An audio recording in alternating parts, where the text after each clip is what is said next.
আজকে যে গাড়িটা ডেলিভারি দেবো এটা সম্পূর্ণ ডিফারেন্ট। নর্মালি তো আমরা হ্যারিয়ার দেখে থাকি, আজকে গাড়িটা কেন তাহলে ডিফারেন্ট? বিকজ এটার সাথে যে এরকম মডেলসটা বডি কিট চলে আসছে, সেম এটার সাথে কিন্তু আরো কিছু ডিফারেন্ট জিনিস চলে আসছে। এটার সাথে চলে আসছে মডেলসটা ভিমো, এটার সাথে সম্পূর্ণভাবে চলে আসছে, যেটা দেখতে গাড়িটাকে একদম ডাইনামিক করে তুলে।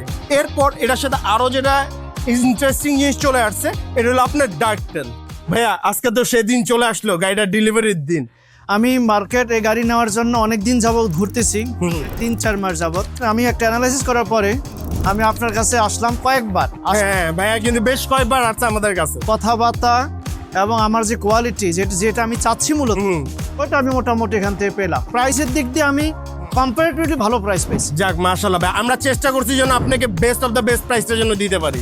এবং আমার যে গাড়িতে যেই অপশনগুলোর প্রয়োজন ছিল ফুল আমি সেই অপশনগুলো পেয়েছিলাম। হ্যাঁ ভাইয়া, এটা বলার মূল উদ্দেশ্যটা কি, ভাইয়া দেখছে কি অনেকগুলো হ্যারিয়ার দেখছে, বাট যখন এই হ্যারিয়ারটা উনি প্রথম দেখলো ওনার কিন্তু একদম মনের সাথে পুরো জুড়ে হয়ে গেছে। কারণটা কি, উনি অন্য হ্যারিয়ারের মধ্যে মডেলসটা কিন্তু ভাইয়া দেখছেন, কিন্তু যে মডেলসটা রিম, তারপর ডাকটেল, তারপরে এই যে নিকেলটা কিন্তু একদম পুরো জাপান থেকে কিন্তু লাগানো আসছে, ভেরি ডিফারেন্ট, পুরো ডিফারেন্ট। আমি দেখছি যে এই গাড়িটা দেখছে না কেন, অবশ্যই একবার হলেও কিন্তু জিজ্ঞেস করতে ভাইয়া এটা অপশন এটা কি কাস্টমার। এটা আপনার 4 গ্রেড ছিল, আমি 4 গ্রেড পেলাম। পাশাপাশি এটার সাথে যা যা ছিল সবগুলো আমি পেয়েছি।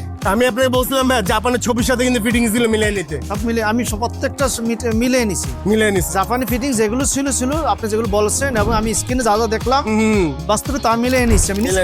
যাক মাশাআল্লাহ। এখানে একটা অনেক গাড়িতে এটা থাকে না, ওই যে স্পেয়ার চাকাটা। হ্যাঁ, স্পেয়ার চাকার সাথে কিন্তু স্পেয়ার চাকাও চলে আসছে। রাইট, এটা স্পেয়ার চাকাও চলে আসছে। আমি মনে হয় আমি সেক্ষেত্রে আমি লাকি। হ্যাঁ ভাইয়া, ওই ক্ষেত্রে কিন্তু একদম লাকি। এটা শুরু থেকেই শেষ পর্যন্ত ব্যাংক পলিসি, ইন্স্যুরেন্স পলিসি আপনাদের কাছ থেকে আমি সর্বোচ্চ সাপোর্ট পেয়েছি। যাক ধন্যবাদ। মোটামুটি কম্পারেটিভলি আমি ভালো একটা মার্জিন পেয়েছি। যখন গাড়িটা টেস্ট করাইলেন তো ওই এক্সপিরিয়েন্সটা যদি আমাদের শেয়ার করেন। আমি এটা টেস্ট যখন গিয়েছিলাম টেস্ট ড্রাইভ, সেক্ষেত্রে আমার কাছে খুব স্মুথ লাগছে জিনিসটা।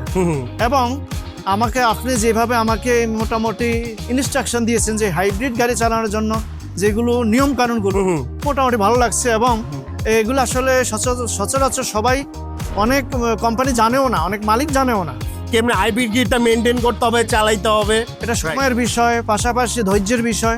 আমি ধন্যবাদ জানাই যে আপনি এই জিনিসগুলো খুব সুন্দরভাবে গুছিয়ে আমাকে বলে দিয়েছেন এবং বুঝিয়ে দিয়েছেন। পাশাপাশি একটা শিটও দিয়ে দিয়েছেন যে আপনি মাঝে মাঝে পড়বেন, কাজে লাগবে। কেন একটা জিনিস আমরা দেখবো কি, নর্মালি দেখা যায় অন্য শোরুমরা করে কি গাড়িটা ডেলিভারি দিয়ে দিলে আল্লাহ দিলে বাঁচিয়েছে না শেষ।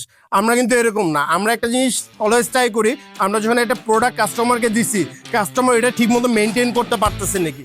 আর একটা লাস্ট কোশ্চেন দিয়ে শেষ করব, এতগুলো শোরুম দেখলেন, কার কনসেপ্টে কেন আপনি রেকমেন্ড করবেন বা আপনি এখান থেকে নিছেন? আপনার এখানে আসার পর থেকে আপনার কথাবার্তা, আপনার ভাইয়ের কথাবার্তা, আপনাদের যে বিহেভিয়ার আমার কাছে খুব ভালো লাগছে। থ্যাংক ইউ সো মাচ ভাইয়া। কার কনসেপ্ট থেকে কমিটমেন্ট যে বিষয়গুলো পেয়েছি, প্রত্যেকটা কমিটমেন্ট 100% আমি পেয়েছি।